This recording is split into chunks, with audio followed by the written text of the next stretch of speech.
My mother had thyroid disease as well as my father. So roughly when I was like 23 or 24, I became like I never really sweat, even though I'm kind of athletic, worked out a lot. I never was a huge sweater. And so I started sweating one day with the air conditioner on blast, and right then I knew I probably had thyroid issues.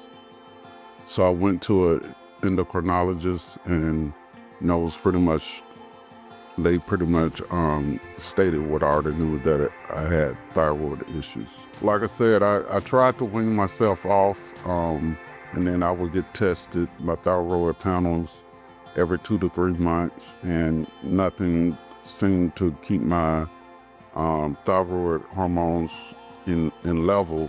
But I never gave up hope that I can get off my thyroid medicine.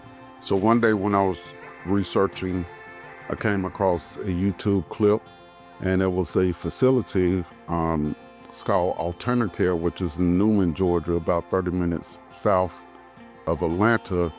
And Dr. DeBeast, and he mentioned their website, went to their website, and they actually had testimonies of people that were able to wean off their thyroid medicine. So I gave them a call, went in, and they did what they called a responsive testing to evaluate your full body from head to toe, to see what other issues that you may have that can potentially cause thyroid issues. So I quickly learned that I had other issues that was preventing me to heal my thyroid, because my thyroid was secondary to the other issues that I had. So when I first got diagnosed with thyroid disease, it was roughly like 2003, until the time I found alternative care, because I did try 2 or 3 different approaches, was about 5 years after that. The thing that alternative care did was they took a toxicity report, hormonal panel, and tested for funguses, parasites, and things of that nature. And so what I determined through my hormone test is that my cortisol levels were low. And so typically when they're high or low, that means you have adrenal problems. I wouldn't be able to fix my thyroid issues until I first addressed my adrenals. And so that whole process of regenerating my adrenal glands took about a year. And then after my adrenal glands issues were fixed, then Dr. DeBeast and his staff started working on my thyroid, which took about 2 years. So I've been off my medication for about 8 years, and that's basically getting your thyroid checked every few months to see what your levels are, and then letting the levels dictate if you can start weaning and take a lower doses of your medicine. Yeah, so my father is a science teacher, and so we had ordered like the entire set of encyclopedias.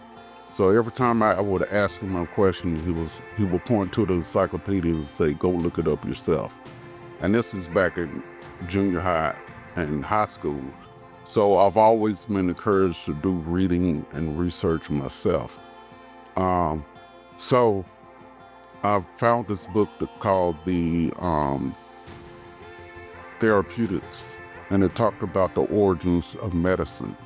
And one thing it talked about particularly was thyroid disease. So they did a study where they fed rabbits cabbage, and then eventually, like a few months later, after giving the rabbits raw cabbage, all of the rabbits developed nodules on their thyroid, and that's because cabbage is a goitrogen. So also in that book, they state where pretty much the origins of all medicines come from. And so before they started giving synthetic hormone treatment, they used to give natural hormone treatment. So they used to give people with thyroid issues bovine hormones, thyroid hormones, from a cow, which is natural, which you can actually get over the counter. So unfortunately, most medical practitioners are not even aware of the power of natural medicine because medical schools don't teach this information. But if you're a reader and a research, you will actually find that they used to use natural hormones from other animals to give to humans as a replacement.